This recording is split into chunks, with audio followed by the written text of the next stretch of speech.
Hello बच्चों, चलिए प्रश्न को पढ़ते हैं। यदि सिल्वर ऑक्साइड के विघटन के लिए नियत आयतन पर ऊष्मा का परिवर्तन 80.25 किलो जूल है, तो नियत दाब पर ऊष्मा का परिवर्तन क्या होगा? तो चलिए बच्चों, देखते हैं मुख्य अवधारणा। मुख्य अवधारणा देखिए बच्चों, यहाँ पर हमें क्या दिया हुआ है? सिल्वर ऑक्साइड का पहले हम विघटन करेंगे, कैसे होगा देखिए। ये हमारा क्या है? Ag2O। ये बच्चों किस फॉर्म में होता है? इसकी भौतिक अवस्था क्या होती है? सॉलिड, अर्थात ये किस में अवस्था में होता है? ठोस अवस्था में होता है। तो Ag2O ये किस में वियोजित होगा? ये वियोजित होगा हमारा, देखिए 2Ag में। देखिए बच्चों, ये तो ये पूर्ण वियोजित होता है बच्चों, ऐसा नहीं कि दुर्बल, ये क्या होता है? प्रबल है। तो ये किस में वियोजित होगा? 2Ag plus ½ O2। ½ O2 ये बच्चों क्या है? ये हमारी गैस है, और ये बच्चों हमारा क्या है? ये हमारा सॉलिड अर्थात ठोस अवस्था में। अब हमें क्या कर, देखिए इसमें दिया हुआ है, एक देखिए नियत आयतन पर ऊष्मा का परिवर्तन, ये किसका मान है? ये मान है हमारा डेल्टा यू। डेल्टा यू का मान है। इसको बच्चों क्या दिया हुआ है? 80.25 दिया हुआ, 25 किलो जूल दिया हुआ है। और हमें किसका मान निकालना, देखिए नियत दाब पर ऊष्मा का परिवर्तन, इसको इसको किससे प्रदर्शित करते हैं? इसको प्रदर्शित करते हैं डेल्टा एच से। तो हमें डेल्टा एच का मान हमें यहाँ पे निकालना है। तो इन दोनों के बीच क्या कोई संबंध होता है? हाँ होता है। क्या होता है देखिए, होता है डेल्टा एच। डेल्टा एच बराबर delta U plus delta delta n g. N g R T. देखिए बच्चों, डेल्टा एन जी क्या होता है? डेल्टा डेल्टा एन जी होता है बच्चों उत्पादों के मोल, उत्पादों के अणुओं की संख्या, उत्पादों के मोल मोल माइनस अभिकारक के मोल, अभिकारक के मोल। अब बच्चों एक बात ये ध्यान रखिएगा, किस अवस्था में?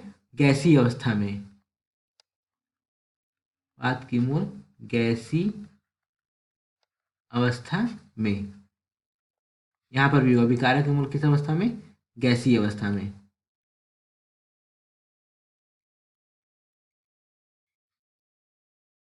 गैसीय अवस्था में। अब देखिए यहाँ पर, अब हमें क्या करना पड़ेगा? अब हम देखते हैं, निकालते हैं, देखिए क्या होगा। देखिए उत्पाद की मोल, देखिए उत्पाद में हमारा यहाँ क्या है? ये कितनी मोल है उत्पाद में हमारा? एक तो देखिए ये हाफ हो जाएगा, इसमें देखिए ये हमारा क्या हो जाएगा? एक तो ये हाफ हो जाएगा। और एक ऐसी अवस्था में भी, लेकिन बच्चों देखिए ये दो नहीं होगा। क्यों? क्योंकि बच्चों ये कौन सी अवस्था में? सॉलिड अर्थात ठोस अवस्था में। तो इसका नहीं होगा, इसका हम कंसिडर नहीं करेंगे। क्यों? क्योंकि इनका सक्रिय द्रव्यमान क्या होता है? स्थिर होता है। यहाँ पे हम क्या करेंगे? यहाँ पे हम लिख लेंगे उत्पाद कितने हो गए? उत्पाद के हमारे हो गए दो। हाफ हो गया, क्या हो गया?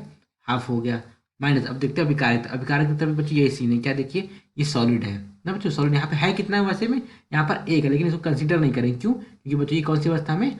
सॉलिड अर्थात ठोस अवस्था में है। तो इसको भी हम कंसीडर नहीं करेंगे। तो क्या हो जाएगा? Half minus zero. Half minus zero. तो डेल्टा एन जी का मान कितना आ गया? डेल्टा एन जी का मान आ गया हमारा हाफ।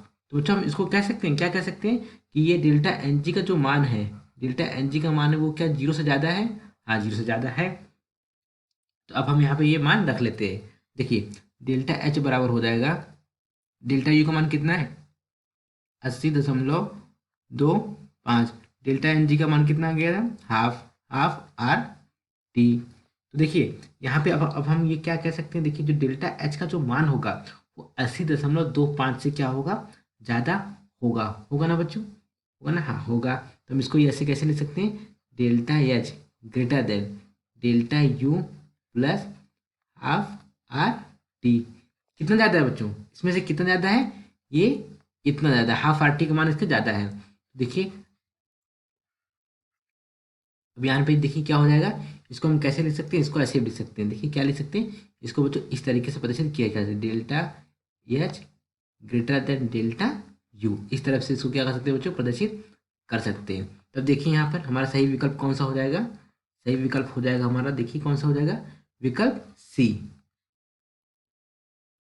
जो बच्चों डेल्टा एच का मान है वो किससे ज़्यादा है बच्चों? डेल्टा यू से ज़्यादा है। जिस कारण यहाँ पे क्या हो जाएगा बच्चों? दिए गए प्रश्न का सही विकल्प क्या हो जाएगा बच्चों? विकल्प सी। आशा करते हैं आपको समझ आया होगा। धन्यवाद।